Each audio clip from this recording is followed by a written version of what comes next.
कानून मंत्री कौन होगा जवाहर? और संविधान की जिम्मेदारी?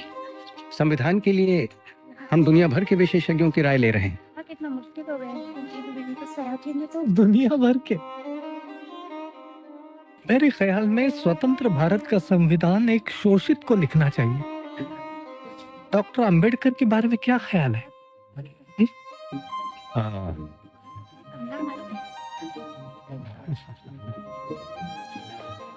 Imagine a land where your birth decides your destiny, where the water you drink, the school you enter, even the ground you walk on are dictated by centuries-old prejudice. For millions, this was not a story, this was reality. And then, one man dared to challenge it, not with weapons but with words, not with hatred but with knowledge, not with submission but with an unbreakable spirit. His name, Dr. Bhimrao Ramji Ambedkar, the man who wrote not just the Indian Constitution but a new future. 14th April 1891. In a small town called Mahu in Madhya Pradesh, Bhimrao was born into the untouchable Mahar caste.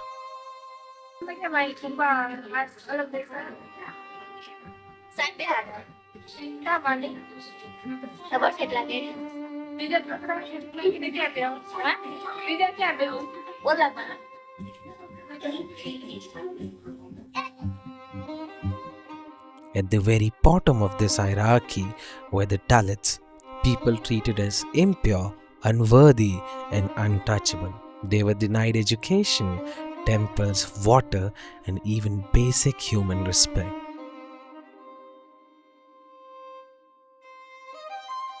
One day, during a long train journey, young Bhim and his brothers sat under the scorching sun, waiting for someone to offer them water.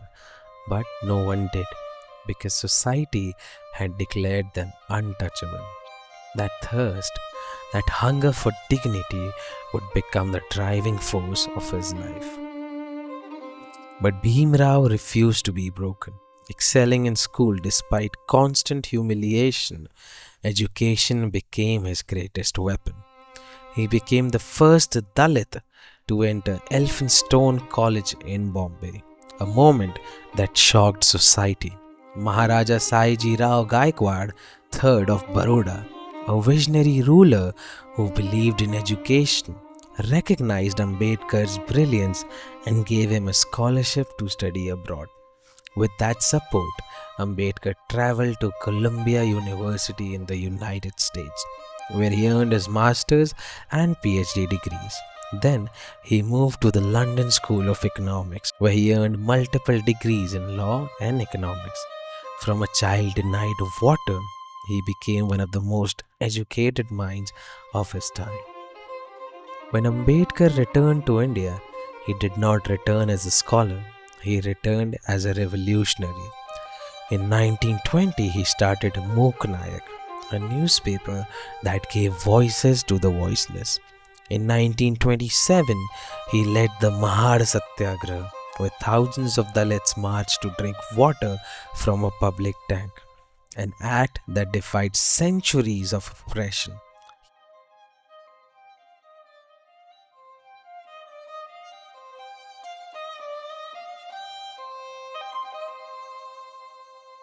And then he took a step that shook the nation. He burned the Manusmriti, the ancient text that justified caste-based discrimination.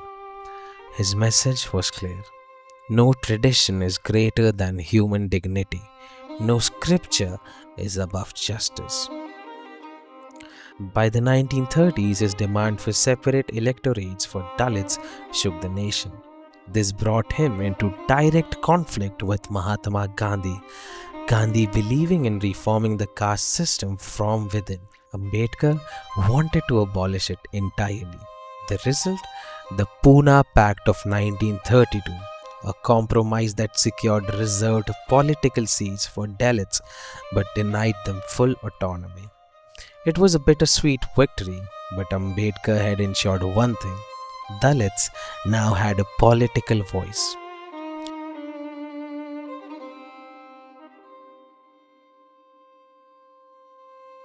After India's independence in 1947, the nation needed a leader to draft its constitution. It was Prime Minister Jawaharlal Nehru and Sardar Vallabhbhai Patel who insisted that Ambedkar should lead the process. Despite opposition, Ambedkar was chosen as chairman of the drafting committee because even his critics knew no one understood justice better than him.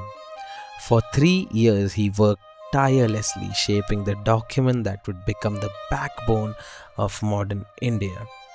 He ensured fundamental rights, equality, freedom, and justice for all. He abolished untouchability and caste based discrimination. He built the framework for the world's largest democracy. But Ambedkar's influence wasn't just social, it was economic. In the 1920s, the British were struggling to stabilize India's currency. Ambedkar's doctoral thesis, The Problem of the Rupee, became the blueprint for financial reform. He argued that India's currency should be backed by gold and resources, not just British decisions. His ideas led to the formation of the Reserve Bank of India in 1935. Even today, the monetary policies of the RBI are based on Ambedkar's economic vision. Let me tell you about his legacy in today's world, how Ambedkar changed everyday's life. In education, thanks to reservation policies, students from marginalized communities now have access to schools, colleges, and jobs. The right to free and compulsory education for every child exists because of the framework he envisioned. In women's rights, he introduced the Hindu Code Bill, which gave Indian women the right to property, divorce, and dignity, a step ahead of its time. He fought for equal pay and against gender discrimination in workplaces.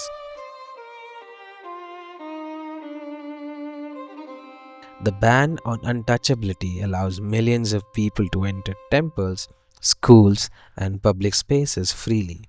People now have access to government jobs, social welfare, and economic opportunities for Dalits and backward communities. Are Ambedkar's gift to modern India. Dr. Ambedkar, do you think democracy is going to work in India? No. Except in a formal sense, if you want.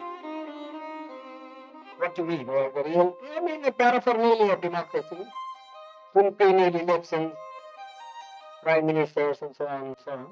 Well, the elections are very important. No. Elections are important provided they produce really good men.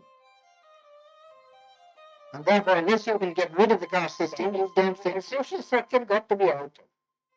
I'm quite prepared to say, well, it will take some time for the social structure to be altered if you want to do it in a peaceful way. Yes, you see. But then somebody must be making the effort to change the social system. But the Prime Minister and others make a lot of speeches. These endless speeches, you know, some sort of very sick of speeches. We like to have action. What action do you? Some program, you see? Some machinery, by which the thing could be altered. People want food, people want their material needs to be satisfied. Let democracy, if I agree, you see, the democracy works. I don't think there ever will be communism in India. I just come from that country. I have started to give a degree, take it to this. That's because each American learns so much. Because you can begin to do that here too. Well, how can you begin? They say we have no land. You see? Our rainfall is so short. Our forests have been denuded. You see? What can we do? Well, you have to tackle these problems.